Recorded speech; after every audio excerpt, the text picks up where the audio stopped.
Mais avant, en RDC, cette marche qui a été dispersée à Kinshasa à l'appel du leader de l'opposition Martin Fayulu, objet de cette mobilisation pourtant interdite, le statut d'une commune à part entière que le gouvernement envisage d'accorder à la localité de Minembwe au sud Kivu. Voyons pourquoi avec Francine Mokoko, récit lors de tous.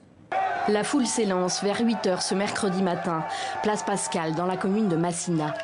La manifestation est interdite, mais Martin Fayulu est bien là, trônant dans sa voiture, entouré de centaines de partisans.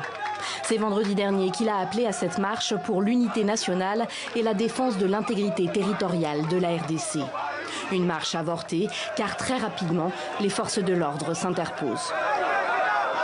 Les esprits s'échauffent. Les pneus de la voiture du candidat malheureux à la présidentielle de 2018, que ses soutiens considèrent toujours comme seul président légitime, sont crevés par la police pour qu'il ne puisse plus avancer.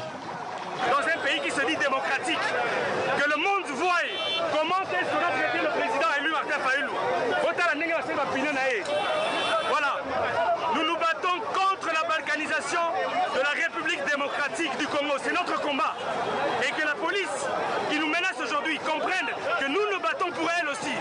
Il est anormal de voir nos policiers mourir à l'est du pays.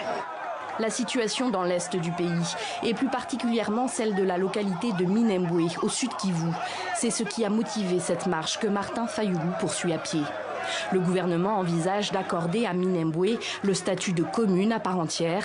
Son maire et une grande partie de ses habitants sont issus de la communauté des Banyamulenge, des Congolais Tutsis aux lointaines origines rwandaises. Les Banyamulenge sont des Congolais par naturalisation. Ce ne sont pas des Congolais originaires de notre pays. Ils ne peuvent pas prendre notre terre.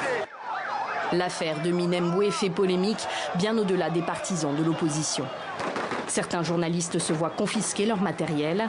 Martin Fayulu s'est ensuite rendu au commissariat de l'échangeur de Limete et a obtenu que la police répare sa voiture. Il n'a pas pu s'exprimer, expliquant avoir perdu sa voix à cause des gaz lacrymogènes.